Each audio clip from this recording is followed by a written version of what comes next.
माता दुर्गा सहायता था, एक अलौकिक मौन में जो केवल एक माँ ही समझ सकती है। धरती पर एक छोटे से गांव में, जिसका नाम शांतिवन था, एक परिवार रहता था।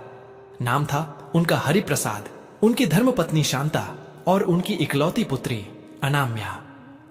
अनाम्या, जैसा कि उसका नाम था, साधारण नहीं थी। उसकी आंखों में एक ऐसी पवित्रता थी जो किसी भी हृदय को छू सकती थी। वह अपने माता पिता की आंखों का तारा थी, एक मासूम और निश्चल आत्मा।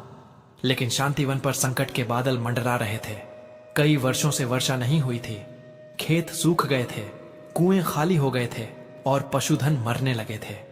अकाल का साया गहराता जा रहा था और उसके साथ ही एक अज्ञात बीमारी ने गांव को अपनी चपेट में ले लिया था। हर घर में मातम छाया था। हरिप्रसाद और शांता का घर भी अछूता नहीं था। उनके खेत बंजर हो चुके थे और उनकी छोटी सी झोपड़ी में फाके पड़ने लगे थे।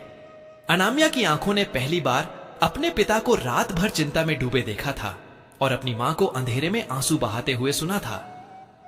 मां, आज भी भूख लगी है, अनाम्या का छोटा भाई 5 साल का गोपाल दुर्बल स्वर में कहता। शांता उसे अपने सीने से लगा लेती, उसके सूखे गालों पर चुंबन करती और उसकी अपनी आंखों से आंसू छलक पड़ते। बस थोड़ा सब्र कर मेरे लाल, मैं कुछ ढूंढती हूं। लेकिन वह जानती थी कि उसके पास कुछ नहीं था।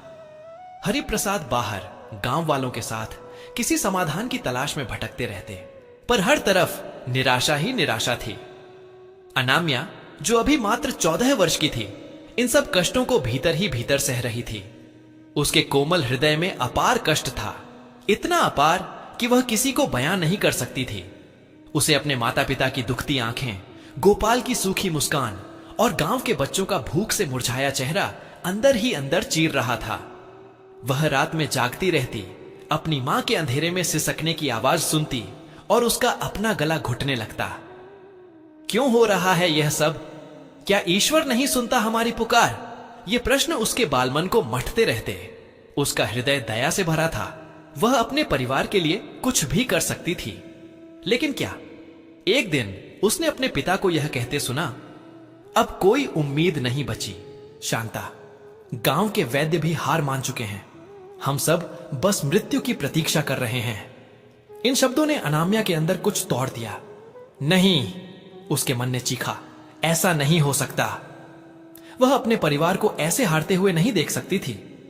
रात के गहन अंधकार में जब पूरा गांव सो रहा था, अनाम्या अपनी झोंपड़ी से बाहर निकली। चंद्रमा की क्षीण रोशनी में उसने अपने माता पिता के शांत चेहरे देखे, जिनमें अब केवल थकान और निराशा थी। गोपाल अपने छोटे से बिस्तर पर सिकुड़ा हुआ सो रहा था। उसका पेट भूख से चिपका हुआ था। अनाम्या के हृदय में अपार कष्ट का ज्वार उमड़ पड़ा। उसकी आंखों से अविरल आंसुओं की धारा बह निकली। मैं इन्हें ऐसे नहीं छोड़ सकती, मैं कुछ करूंगी। उसे याद आया, उसकी दादी अक्सर उसे देवताओं की कहानियां सुनाया करती थीं।